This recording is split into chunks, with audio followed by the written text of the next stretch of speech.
put me through. Everything I got, I work for it. I've been through so many ups and downs, and I'm still going. Everything that God put me through, I was built for it. Everything I got, I work for it. Would've killed for it. I've been through so many ups and downs, and I'm still going. Most of my niggas signed gun laws, and they still told me. Hey, what's going on? Welcome to the Creator Hub Beauty and Hustle podcast. You know the beauty is in the journey. Guess who we got in the building today?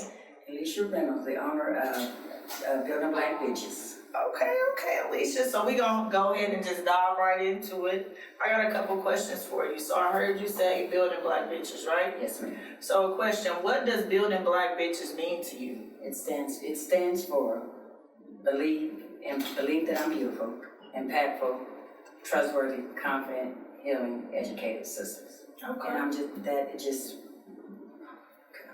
No, go. For me, it just means a lot. I've created that platform for a positive, to turn a negative word that meant for the harm for women, for black women, into a positive. Yes, and I like that for you. You know, because that bitch word, you know what I'm saying, is used real tough. So she turned it into that positive. Because that bitch word can get you jumped on sometimes. Yes. So we go. So a lot of people hear the word bitch and think negative. How do you explain to them and redefine the meaning? From a personal journey for me, I always say there's a negative and a positive. Just if you think about a car, you got a negative and a positive. You can't run it without a negative and a positive. So to me, I let them know that at one point in my life, I might have been a bitter bitch. I was broken. I was insecure. I didn't trust my instincts. You know, I was hurt from my past, and I wasn't educated on the word. And then I was simple. You know, and so to me, I just wanted to build a platform for women to build a positive on there, on a shaken foundation. Okay. Now, how do you want women to feel when they wear and support your brand? I want them to feel confident. I want them to feel that they can believe anything, they can do anything that they want to do. And when somebody do call them that word, they've done the work. I've done the work. So now if someone calls me that, it don't hurt me. I want to be, you know what I'm saying? I not want to be it, but it's not going anywhere. It's been around for centuries. You know, and so I want them to feel that they can be, a bad bitch. Oh, no, that's right. That's right, Even just now talking about it, I'm still nervous about saying it because it has such a bad stigmatism with black women. Yes. But it's okay. The one thing about it is not going anywhere, just like liquor and sex is not going anywhere. Absolutely. So we might as well just turn it into a positive platform, and that's what I'm doing. And that's what you're doing, and you're doing it. You took the step and you doing it. That's what matters. Yes. What challenges have you faced in launching a brand around such a bold message? Just scared to put it out there. Yeah. Just me, myself. You know what I'm saying? Because Too Short, he wasn't scared. He say, what's my favorite word? Bitch. You know, so that's the challenge, just putting it out there. Yeah. Just being scared of how they're going to perceive it. Okay. And I just decided to do it. Okay. Now, we're going to go back a little bit. Okay. Can you take us back to the moment a man called you a bitch and said you would never amount to anything? How did that spark the idea for your brand? I'm going to go back, way back. Okay, now I'm just a little personal. When I was 6, I was molested. So, in the midst of that, he was calling me a little bitch. Forward to that, I was a teenage mother. I was in love with the wrong person. He called me a stupid bitch. I was married for 20 years. He was acting crazy. I was another stupid bitch. And what really but back then I was negative. I didn't know my power. I didn't know my worth. I didn't know, so it hurt real deep. It cut. And then have you heard the saying? I know we all have sticks and stones will break my bones, but words will never hurt me. They should have never said that because words cut deeper than the physical. You can heal the physical wound, and you can just put a band-aid over it, but words you cannot, because people will live, especially women, we live with that for the rest of our lives. It takes a lot, and if you just constantly being that negative, whatever, that's who you're going to believe that you are. So when I created that, the last time, the guy, this was 2023, last person that called me that and told me I was a stupid bitch, I was a black bitch. I could have went back, but I didn't. I stayed up, I cried for 3 days. I was like, okay, I'm gonna turn this into something positive. And anybody know me, Miss Reynolds, I've always come back on top. So that's what, so that's why I decided to turn it in there. Go out and look in dictionaries, I heard from, you know what I'm saying, something that I want to do. Because if I would have believed that I was that, I would have believed that I was that for the rest of my life, you know, and I'm not, you know, so that's why I came up with it. You took your pain and turned it into power. I know that's right. Now, why was it important for you to flip a negative word into something so empowering? Why was that so important to you? Because it would help women. And if I can get the women to understand that they're beautiful, and it takes one belief.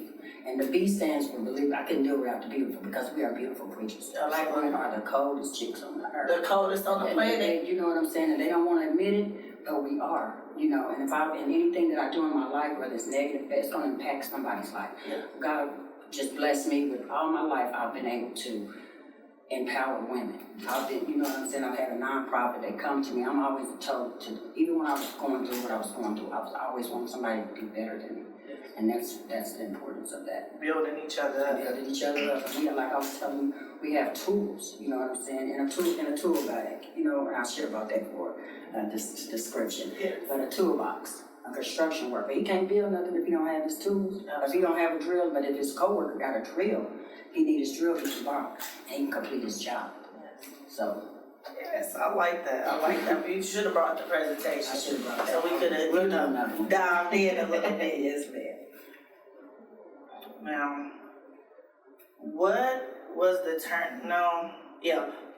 turning point when you decided to officially start the brand? After my mom died, because I was a sad bitch. My mom died, girl, I was scatterbrained. I couldn't adjust to life, and I was depressed. That's a sad bitch. But in the midst of it, I had to still believe that I was beautiful. This was going to be an impact in my life, so it was going to impact somebody else's life. I had to trust that this too shall pass. I was healing. I had to build up my confidence. I had to educate myself on grief, because nobody's prepared for grief. So I had to educate my life, the stages of grief. And then I had to do it for my sisters, because it's going to be another sister. I'm not the only sister that lost her mother, you know what I'm saying?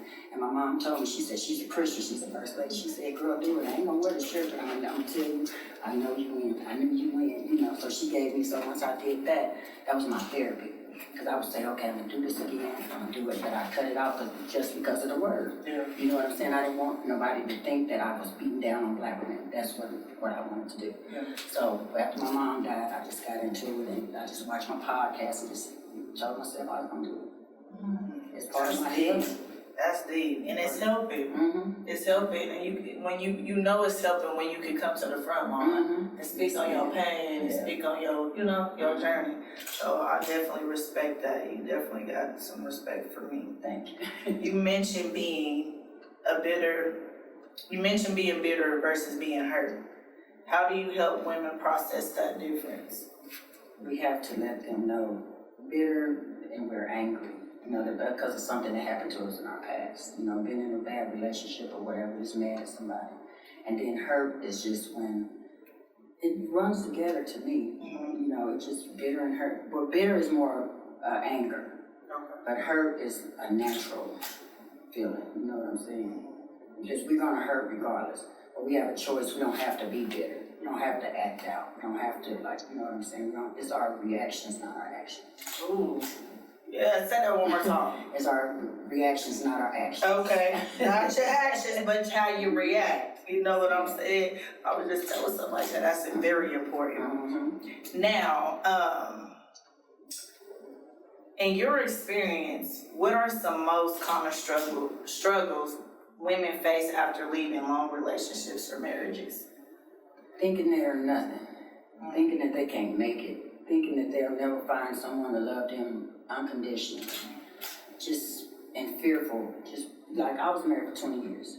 I don't even know why I stayed. I was comfortable. You know what I'm saying? Because most women leave because of the money, the sex, the comfort. You know, you get comfortable. But something was in me, you know, that decided. Plus, I had kids, which there's never an excuse to stay. You know what I'm saying? But eventually, I got out. But fear. Mm-hmm. When you say fear of what though? Fear of what's on the other side. Fear of not, like I said, most of them financially, they don't think they can get someone to take care of them. Love. They don't think they can get somebody to love them the way that they, you know what I'm saying, their spouse love them. So the unknown. The unknown, fear of the unknown. Okay, I'm with you there. I'm with you there. How does your brand? No, actually, we're gonna skip that because that's. What advice would you give to a woman who feels stuck in her pain and doesn't know how to start healing? Acknowledge the pain.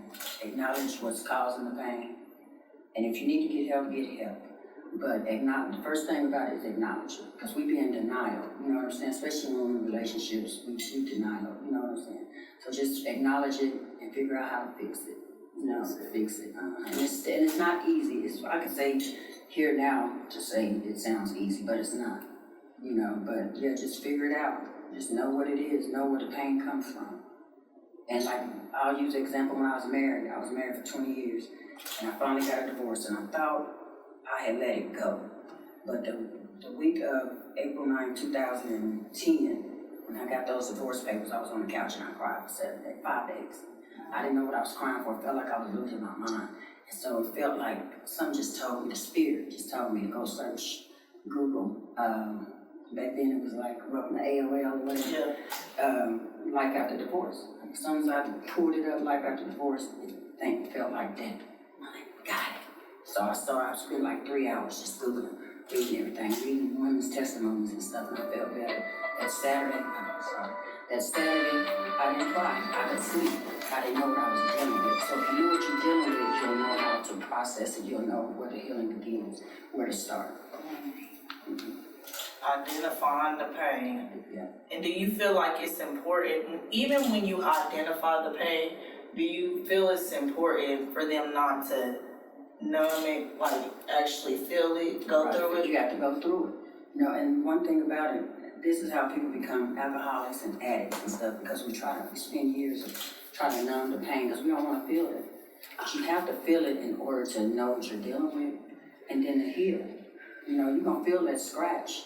You know it's there, but you just gotta clean it up. Put some Neosporin on it. Bandage it up, and then if the bandage eventually it's gonna heal. 7 days or whatever. But you have to feel the pain. Even with the Band-Aid on it, it's still gonna hurt. Because you're gonna bump it, and you don't know it's there. You know what I'm saying? You're gonna feel the pain.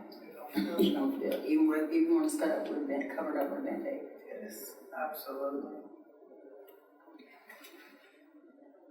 I'm trying to figure out how I want to jump this to you because this is. Okay, so we're gonna jump right into it.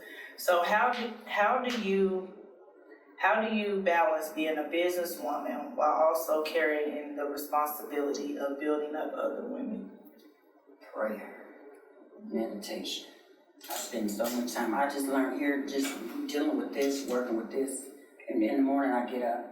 I say, I don't care what time it is. If I'm up at 3, I get up and pray, I meditate. Because something's going to hit me at 6 or somebody's going to call me. And if I'm healed, if I'm got it together, I can help that next person. You know what I'm saying? So I'm prayer, journaling, and I try my best to balance it out. And I try to make sure I'm good. Because if I'm not, I told this girl a long time ago, when I was going through my divorce and stuff, I told her, I'm not in the mood right now. I mean, I'm not in the space of giving people advice because I would give you the wrong advice. Because I'm angry, I'm bitter, I'm hurt. So that will portray on. If you come to me and ask me about a relationship, I'm going to give you the wrong answers. So I want to make sure that I'm healed before I give anybody any type of advice. Yeah, because that's going to make the situation worse.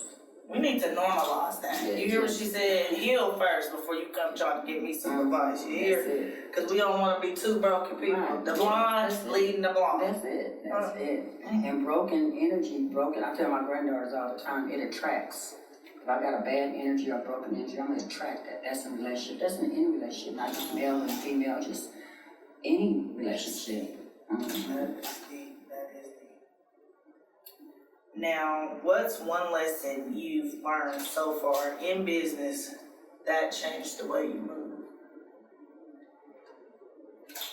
One lesson. Changed the way I move.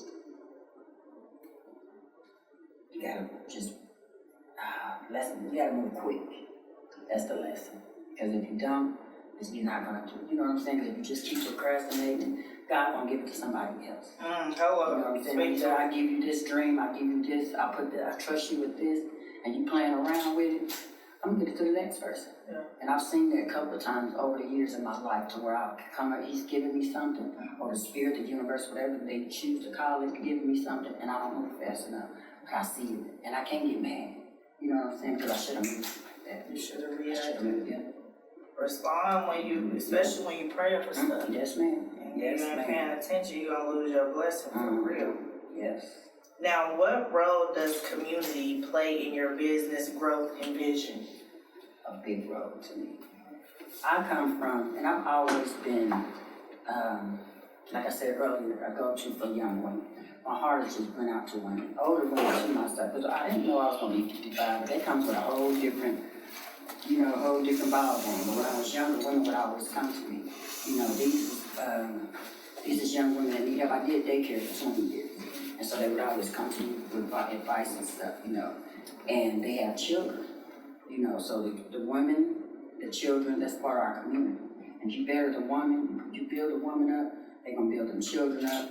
And I always say we have to get back to healthy Black relationships. Absolutely. The men need healed, the women need healed, and we can heal our families. Not saying that it's gonna be perfect. You know what I'm saying? But the mama is the backbone. The mother is the backbone of the family. Yes. The dads are too, but for the majority of the time, we carry the load. Nurture. Yeah, we nurture. So if we good, these kids gonna be good, and the men gonna be good in our lives. And I always say, we have to let our children see us in healthy relationships. And if we don't, that's the foundation gonna be cracked. I'd rather heal a broken child than create a broken man or a woman, Ooh, you getting a little bit deep. You teaching me something. I ain't gonna say nothing though, but hey, I'm listening. It's not going in one ear and out the other. You hear me? Because we're not perfect, and it all starts, you know what I'm saying? The B stands for broken. The I stand, that's the negative part of the bitch word.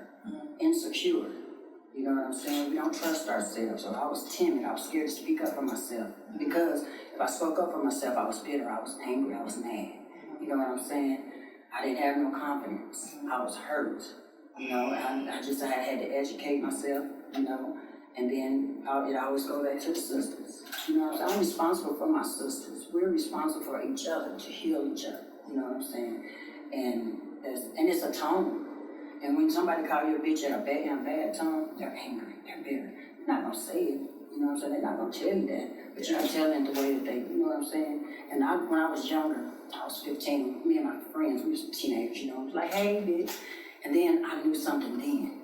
You know what I'm saying? I didn't want to be called it like that. But so I stopped saying it because it had sound up until I was called it again, and then it took me back. And I was like, okay, we show, right? So I want to follow up with a question on that. So when you and your friends used to call each other bitches or whatever, did that go into effect where you feel like you didn't want to be called that when you went through the trauma when you were 6? Yeah.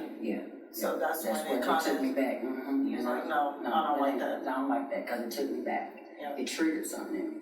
But I didn't respond on it. I could have went crazy. I could have acted a fool. Every time somebody commented, I could have reacted in a crazy way.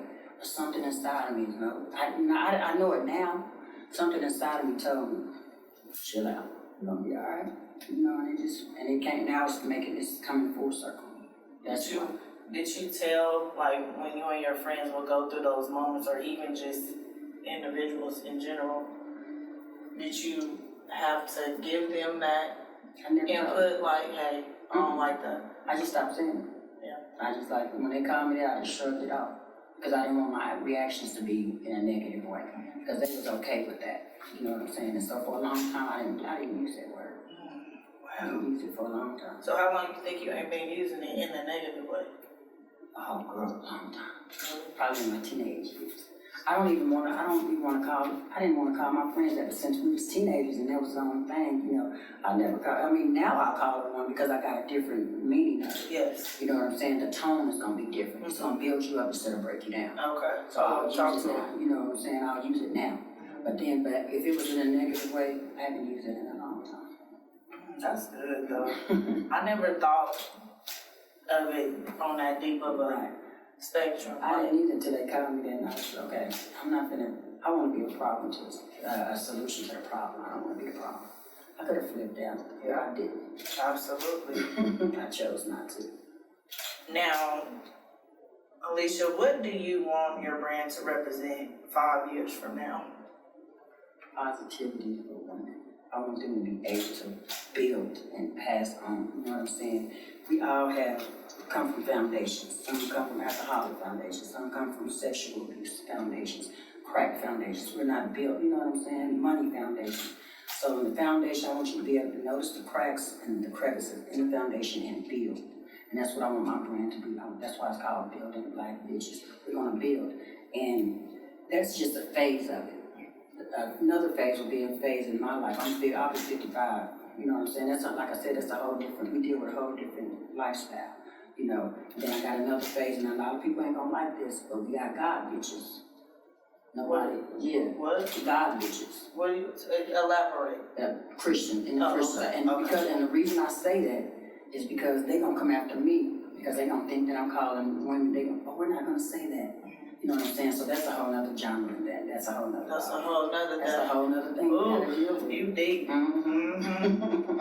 Now, if one woman walked away from your event with just one lesson, what do you hope that lesson would be? That she can take what she learned from my platform, build herself up, and pass it on to another sister or her daughter. Just pass the goodness on, pass the positivity on. And if I touch one person out of many of women, I've done my job. I felt proud. Because everybody, it ain't gonna be for everybody. Yep. You know what I'm saying? It's not gonna be, it's gonna be somebody. But my son did a verse, haters gonna make me famous. That ain't work. That's right. It's a domino effect, you know? Because you gotta think, we live in such a negative world. You just gotta be honest with yourself. So when you bring in some positivity to the world, I'll be wishing it would just be a domino effect. Right. Because with the negativity, it looks like it's a domino effect. Yeah. And you're thinking everybody on the same page. Everybody's not. Absolutely not. So yes, we need to keep bringing the positivity in our community, especially when it comes to these kids, these women. It starts with us. It starts with us. It's the foundation. Yep. But if we broken foundations, well, guess what? We're gonna build broken children. We're gonna build broken relationships. And I've been saying this. I mean, my kids, they be like, Mama, you just want everybody to be. I said, I know I can't touch everybody, but everybody in my circle, whoever's coming from me or whoever I'm intertwined with, they're gonna be positive. I can't make them, but eventually, if you play with fire, you're gonna get burned. Ooh, tell them, because you will get burned sooner or later. Yeah. They say tomorrow, 6 years, 10 years, you will get that burn. Yes, ma'am. Now, how do you personally continue to turn the negatives into positives in your own life today? Speak affirmations over my life. Steady, stay in my word, watch positives. Watch what I feed, my eye gates, my ear gates, my nose gates. Watch what come out of my mouth. You know what I'm saying? I'm constantly thinking of something positive. I want to see something positive. I pay attention to what I watch on TV. I try to think before I speak. Even when I'm angry or when I'm mad, I just pray. Think about it. If it's not going to build anybody up, I'm not going to say it. Yeah. And it's going to hurt me, but I'll deal with that in prayer. I'll deal with that in meditation. It'll heal me. It'll be okay. It's going to be all right. Yes. I love it. Your process is just a beautiful thing. Because pulling yourself away from a negative situation and then trying to pull yourself to the positive with the society we live in, it's treacherous out here. And it's not gonna go away. I gotta deal with this every day. Every day somebody gonna say something. You know what I'm saying? Men gonna say something, women gonna say something, children gonna say something. You know what I'm saying? Sometimes my kids can be our worst enemies.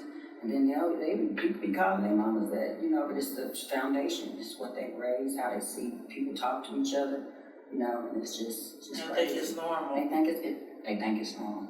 Yeah. I agree. They think it's normal. I didn't learn something from you today. Thank you. That's the girl. That's it. Absolutely.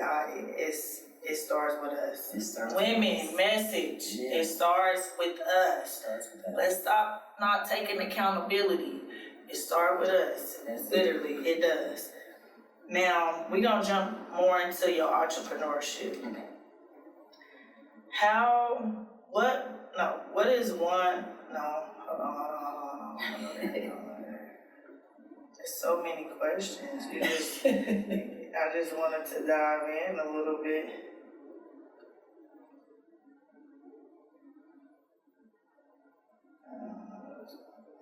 Okay, so tell us about your ebook, course, and merch. What can women expect to gain from them? Growth.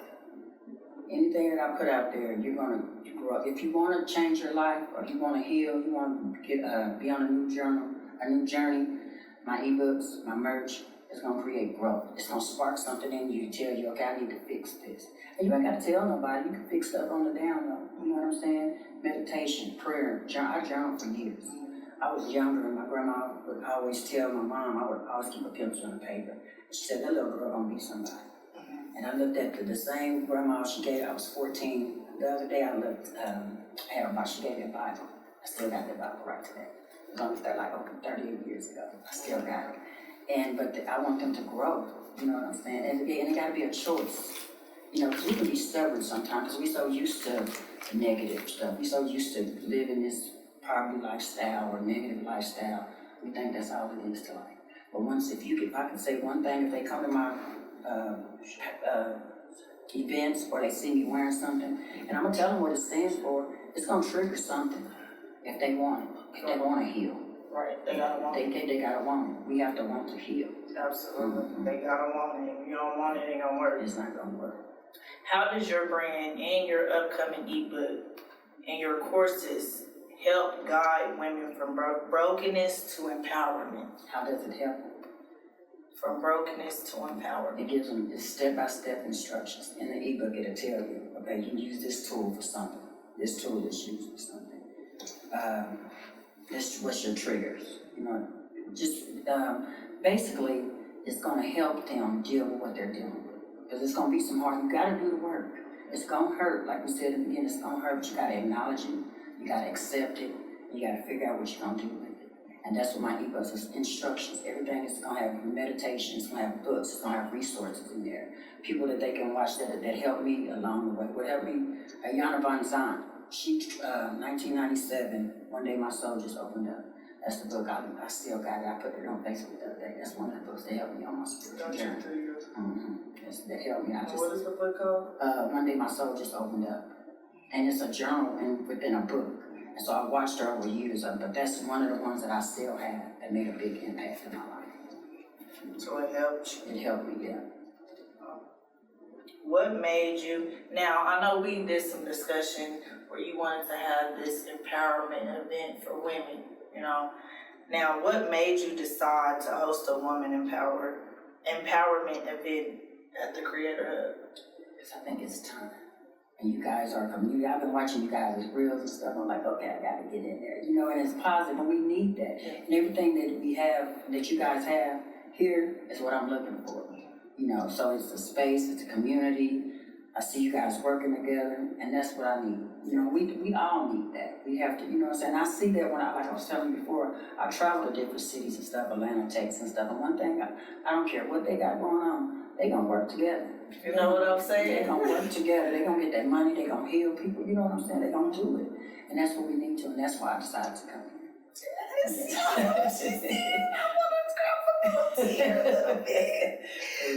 And I knew what I told you. Remember I said I had seen you. And then I was thinking that night before, like, who can I work with? Because I've asked several people to interview me. You know, I have a couple of people, but they won't because of the stigmatism of the word. They didn't want to be involved with that, and that's okay. But this is the right time. I got kind of bitter at first. I was like, why do you don't want to, you know? But that comes with the territory. Absolutely. You know, they don't want to. They don't have to connect themselves with me. Don't wait till I get up there and then try to be my friend. Because it's too late. Door closed. Yeah. It's closed. No vacancies. That's what I tell my kids. No vacancies. Yes, absolutely. And I really, and if I'm being honest, people gotta stop being so judgmental. Yes, ma'am. If they sit and they just listen and understand the reasoning and things, yes, ma'am, then we wouldn't be here. You know what I'm saying? Yes, so that's it. I admire you. You're great. You're great. I appreciate it. Even just the back end talking to you, you're amazing. What impact do you want the event to leave on the women who attend? it goes back to, I just want people to believe in themselves. Just believe that they can do whatever they want to do as long as they do the work. You have to do the work. You have to get help. You have to realize what your purpose is. And for me, I know I was born, I've been telling you, I was born an encourager. That's what I realized, that I'm here to encourage every person that come across my page or come across me, that they can do whatever they want to do. I don't care what it is. You know what I'm saying? You can do it. You gotta do the work though. You have to do the work. That's it. And I know they simple, so but it's the simple things that get you far. The simple steps that you take in life will get you far. What it say in the Bible? Faith without works is what? Dead. Oh, well, you got to put in the work. Move them feet now. Yeah. Move them feet. Now, when you came in here today, I seen you brought some stuff. Is that some of your... Yeah, just a little. These are, and I'm a creator, I'm a crafter also. So, when I first started these are the first journals, because I didn't know how to work my little machine, whatever. So I just went to the dollar store, and I bought these. They had the little colors, so I just bought these and just put these little stickers on them. And these is journals, and then they can go. And these, like I said, these are the first ones. But now with the, I've learned with the create, with my ChatGPT, I've learned how to go into my Cricut machine, and then I should have brought it. I don't think I brought it. Anyway, and the pages on the inside, the pages is what the women stand for. So in the pages, not these pages, the new ones. The new one improved. The new improved. The ones that they can download that's gonna come with the journal and stuff. So when they purchase the course, they get a download, a PDF download. So they can download the journal, and so the page is gonna be the women, and it's gonna stand whatever the women, because each woman stands for something. And so that's what you're gonna be, and it's just 3 on here. Okay. These are the t-shirts. And like I said, this is just the first ones that I created. And so they can purchase the t-shirts probably for $15 with the journals. But the more I work on it, the better it's gonna get. You know, but I believe you have to start somewhere. Building Black bitches. Beautiful, impactful, trustworthy, confident, educated sisters. Oh, we gonna have to hold, let me see this. We gonna have to hold this a little bit closer so the camera can get a view. Front row seats, you know what I'm saying? Y'all see that? Yeah. I love the message. I definitely love the message. And it's gonna go global. I want it to go global. Yes. That's just me. If I don't, if I spend the rest of 25 years or 50 years, how many years I got to live on this earth, I don't care what nobody says, I'm just gonna push it. Yeah. I'm gonna push it. You know what I'm saying? It's just, I don't care what's going on. That's just me. I feel like it's time. And like I said, I use it for healing when my mom passed. That's when I really got into it. And I didn't have nothing else to do. She was gone. That was my best friend. So all I gotta do is just figure out, because I could have came bitter. I could have became bitter. I could have been insecure. I could have been tough. You know what I'm saying? Just each word, and I could have used that for a negative. Yeah. But I decided not to. And that's how you know it's gonna be powerful, because you used it to heal from something. So it's definitely gonna touch some. Hopefully it touches the right ones. Right. Now I want you to tell our audience where they can find you on all platforms. Like, how is they able to contact you, interact with your content, all that good stuff. Right now it's Elisha Reynolds on Facebook, Elisha Reynolds on TikTok, and Elisha Reynolds on Instagram. Now I'm learning this social media thing, so I'll be mainly on Facebook, but I'm learning to get on TikTok. I've been posting a couple of days on TikTok, so. Especially when you be creating your designs and stuff with your Cricut machines, you need to be recording. No, I do, and I'm so crazy because the thing about it is when I see it, I just do it. And then I'll be like, my niece will be like, Risha, that was a TikTok, that was a video. But by that time, it's done and finished, because it's therapy for me. Yes. I'm healing, so that's what helps. And I've just been able, and I know we're going to go back because she was asking about the entrepreneur. Well, back in the day, and you hear people's stories, so back in the day when we was younger, I know y'all remember the food stamps, the book of food stamps. So we used to go, Johnny Javar's was on 21st, and so my mom used to send us to the store, and she'd give us a book of food stamps. She said, me and my brother could have $5. I was like, okay, y'all know the Kool-Aid packages, the sugar Kool-Aid packages, I would get sandwich bags, put them in there, cut it, open it, and go to the school and sell it for $1. What do they call it? The happy crack? Yeah, I guess that's what y'all call it, just kind of crewmate. Yeah. So I would sell that. So that's my entrepreneurship then. You know what I'm saying? But I was always the candy store lady. I was always the go-to person. I was selling out the baskets. If anybody know me that's watching this, I stay on 13th. I made money on the corner of 13th and Minneapolis selling baskets, gift baskets. Gift baskets. And even though I was doing baskets that was inspirational to women, I put anything that they needed. Sugar scrubs, body wash, journals. I always make sure I put a pen in there. Anything that they need to cater to themselves, I make sure I put it in there. Self-love is the best love. Yes, ma'am. You still create those baskets? Yes, ma'am. So it's kind of just on the side, Just or on the you side, just if people gotta anybody wants contact some. you? Mm-hmm. Okay. Easter baskets. If I'm posting on more of that, but I have everything I need. In my house, I just got everything I need. And the Bible says, use what you got, and I got it. And you got it, and you using it, you know what I'm saying? Yes, ma'am. I just thank you for coming to shake hands with Miss Thank Boss. you. I appreciate Yes, ma'am. you. I appreciate you guys. Coming to the Creator Hub. And just a recap, just let them know social media, where they can find you before we let them know. Facebook, Elisha Reynolds, Instagram, Elisha Reynolds, and TikTok, Elisha Reynolds. Elisha Reynolds, y'all go ahead and get this queen a follow. And just pay attention to her journey. Pay attention to the message, because you might just learn something. You feel me? But I love y'all, and we gonna catch y'all on the